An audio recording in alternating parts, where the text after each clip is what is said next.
actually just going to have a look at you. Yeah. I'm just trying to get an impression because you were pretty good in that one.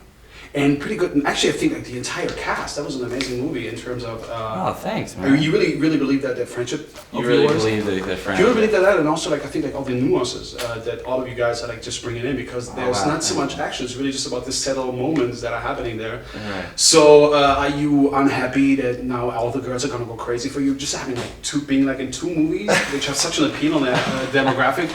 Are you kind of afraid? I mean, I'm just heard like your schedule is quite busy. But this movie is pots, posters, autographs. I think it's already happening, isn't it? That was genius.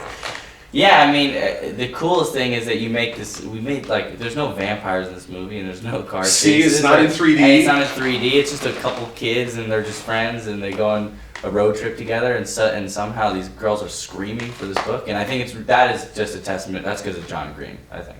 You know, because of his, you know, he's got this just rabid fan base that is just so in love with his writing, and I think it's because he really treats them with respect, and so they love his work. But apparently there must be so much more about it, because like, you know, whenever I'm asked what's a good reading, it seems like, oh, you just go through it, it's like so easy and it's very appealing, but there's so much more when it comes to the production itself. As I heard that also, like John was quite often on the set, and you both are also considered friends. Did it already started with the movie prior to this one, or it just happened? We became really good friends with Falling Our Stars because with that movie, you know, I'd work like one day and then I'd have a whole week off or something like that. So and he was kind of confused what to do on the set, so we just ended up hanging out and getting burgers like every night. Yeah, but I could imagine that like the director is kind of like pissed because like he's would like, you ask rather the director or the author of the book if you have any absolutely questions? Ask the director. You know, because with John, the great thing about him is he doesn't want to really influence the movie too much. He just wrote the book and he wants to be a cheerleader. You know, he comes on to set and honestly he really spends his whole time going, guys, you're doing so great, you're doing so great. So, you guys are doing great, you're doing great. Talks like that. Usually my imitation is better of him. I don't know what just Well, I just met him just like a couple of minutes ago. Yeah, it's like, hi, how's it going? Damn, John Green. It's not really playing right now. I'm gonna work on it. Where were we? What was the question? Well, we were just of course, like this one thing is like you're also known as a musician. Cara is also like known as a model. Do you felt that someone of you had kind of like to prove themselves to the set, to the crew, to the press in any terms of being really considered rather an actor as anything else? No, I mean I don't really feel that way. I just try my best to be as good an actor as I can be and as good a musician as I can be, and then to, you know, promote the hell out of it so people go and check out the movies and listen to the music. But what happens with it is so out of my control. You know, I just try not to worry about it too much because it's, you know, I can't control it. Actually, my last question for you is maybe the first question I had with John, because it's like, what's wrong with me? Why is it that me and my age, I'm liking these kind of movies, which apparently are happening in high school? So there must be something universal about it, or I definitely have a Peter Pan issue or something like that. Yeah.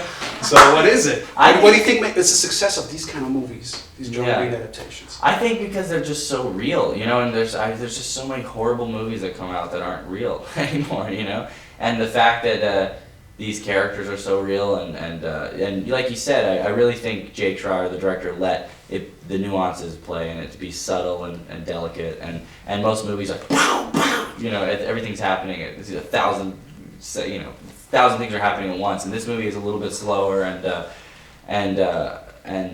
I think everybody's been through this. Everybody's been Quentin or Margo.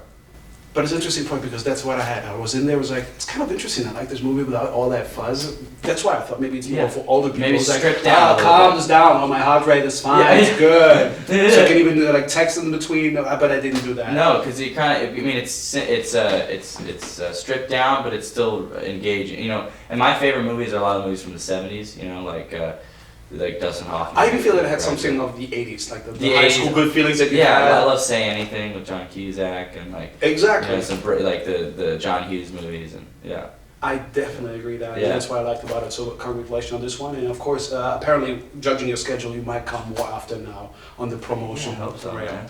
I'm gonna be back. Looking forward to that. Thank you so much. Nice to meet you. Ich glaube, jeder erlebt irgendwann mal ein Wunder. Meins war, dass ich ausgerechnet gegenüber von Margo Roth Spiegelman wohnte. Sie war zweifellos das hinreißendste Wesen, das Gott jemals erschaffen hat. Margos Leben bestand aus einer Reihe unglaublicher Abenteuer. Willst du dieses Mädchen bis zum Ende der Highschool weiter anschmachten? Bis kurz vor unserem Schulabschluss waren Margo und ich praktisch Fremde. Bis zu jener Nacht. Was? Margo? Ich brauche deinen Wagen. Was? Ich muss heute Nacht 9 Dinge erledigen. Kannst du nicht deinen Freund dafür einspannen? Inzwischen mein Ex-Freund. Mein Freund hat mich betrogen. Der Rachefeldzug beginnt. Nicht so schräg, wie es aussieht. Hör auf! Du bist total durchgeknallt. Mach das Foto. Jetzt. Okay, das hat Spaß gemacht. Ich fühle immer noch, wie mein Herz schlägt. So sollte sich dein ganzes Leben anfühlen. Wunderschön. Es ist eine Plastikstadt. Plastikhäuser und Plastikmenschen. Alles wird hässlicher, je näher man kommt. Du nicht. Denkst du, morgen früh ist alles anders? Das hoffe ich zumindest. Margo hat immer Rätsel geliebt. Vielleicht sogar so sehr, dass sie selbst zu einem wurde. Sie ist verschwunden. Wann hast du Margo zuletzt gesehen? Du warst in ihrer letzten Nacht bei ihr. Das muss doch was bedeuten. Da hängt was in Margos Fenster. Sie hinterließ kleine Spuren, wie Brotkrümel. Ich habe was entdeckt. Das soll eine Nachricht für dich sein. Komm und finde mich. Wer in die Plastikstädte geht, kommt nie mehr zurück. Ich glaube, ich weiß, wo sie ist. Ich komme mit dir. Wenn sie mitgeht, gehe ich auch mit. Nicht immer auf Nummer sicher gehen, mal was riskieren. Vielleicht ist es das, was sie mir sagen will. Tja, ich habe eine Mission. Hey!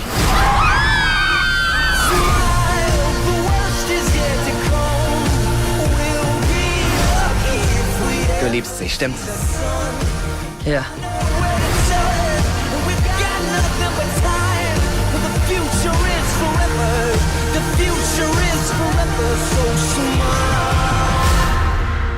Jeder erlebt mal ein Wunder.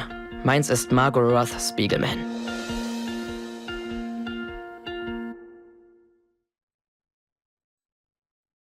Thanks for you to come here to my city and actually being hopefully helpful, because I consider this year as a kind of a therapy. Yeah. Because you really have to tell me what's wrong with me. You know, I remember this one time I had no clue. I just went there with a friend of mine whose channel is Robert Hoffman. He said like, hey, let's watch this movie. Das Schicksal ist ein mieser Verräter, Fallen Our Stars. And then in the opening, there's this video of you greeting everyone. Everybody's like freaking out. I have no idea. I'm here just surrounded just by little girls, and then I'm watching this movie, and I'm like, that's a good movie. I like that. And so we have the issue with this one here, MARGOS SPUREN, A Paper Town. After the movie, I was like, it's an excellent movie. So what's wrong with me? Look, I'm getting like, why do I like movies that apparently are made for little girls? What's wrong with me? These movies are not made for teenagers. There's nothing wrong with you. These movies are made for everybody. For people people who have feelings, people who like emotional experiences. So I don't think you need therapy at all. I think that you're healthy. I think that you're in touch with your feelings, which is good. What's good about that? The thing is, like, I really felt also I kind of, because I just felt like, is it kind of a Peter Pan complex I do have? Because it really seems that everybody had that experience with this one special one, and then what comes out of it. Yeah. So can we say that, if I really understood it correctly, Cara Delevingne is a white whale, and it's called Moby Dick, and she's getting chased? That's what the movie is about? Certainly, Q is treating, that's a very good observation. Certainly Q is treating Cara as a white whale, but as was the case with Ahab, that is not the right way to approach life. What Q should be doing is treating Cara as a person rather than as a metaphor. But boy, you are dead on. Not many people get my Moby Dick references, man, so thank you. Oh, it just happened. I was in the movies. It just came out. I was like, yeah, why not just like write it down? Another thing is like this one thing, being so familiar with what's happening there. First of all, I'm German, so I never really experienced like American high school the way it is. But at the same time, I really felt I had kind of a relationship towards them, which tells me, is it that we didn't get like the use today? Because it seems like there's not really that much that has changed. I think that some things have changed, but I think the core stuff is the same. Like I think. Like the technology is very different, of course, like the way that people talk to each other over Snapchat or whatever is different from when I was young. But what isn't different is, the feelings of falling in love for the first time or experiencing grief for the first time or like trying to figure out how to treat other people like as an autonomous, separate, sovereign human. Like all of that stuff. Feeling that that like burning fire of love that just like is all consuming and obsessive, like all that stuff is still there for I think those are the forever parts of being a teenager, right? It was there in Romeo and Juliet, and it's still there today. It's tragic. Yeah, and there's a lot of we love a good tragedy. Yeah, but it's really like a feel-good movie, and also. Yeah, I hope so. I really wanted it to be. But aren't you kind of embarrassed? I mean, not only being part of like good movies, but also like you really seem to kind of educate kids. I mean, you're having this thing with your brother called like the Vlog Brothers on YouTube and Mental Floss. Yeah. I mean, sorry, but apparently you didn't get it. But the generation these days is stupid. So educate like smart them. isn't cool anymore. I mean, it's funny. You're exactly right though that like. Everybody talks about how like kids these days, reading books, aren't engaged, don't read books, like don't care about the world around them, and like I've been very lucky to build my career by betting on exactly the opposite. That kids do like to read books, that kids do want to learn about history and literature, that kids do care, about the big questions, and so that's kind of been the bet of my professional life, and it's worked out really, really well. But how did you manage all of this? Like presenting like a YouTube channel, but also like a TV program, and then also not working on this. I mean, it wouldn't be like the next step in order just not to give like the other book to the same production team, maybe just like to direct it yourself. Would that be an option? No, having watched Jake Schreier direct Paper Towns, I never want to direct a movie. It seems very, very hard. It just seems super difficult.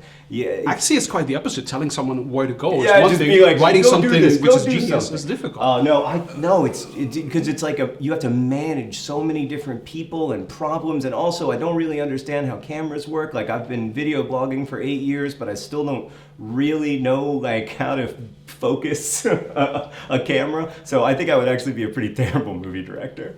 Well, then please don't be a director and continue reading these kind of books. And if it's not going to get any better by next year, I'm going to come back and then go for some other therapy, because apparently I'm into your stuff. So thank you so much for that. Well, I hope that you watch the next one as well and like it too. I know already I'm going to cry with all these little girls. But thank you so much, Sean, for coming. Thank you. Thank you. It was great to meet you. That was the best interview ever. Thank you.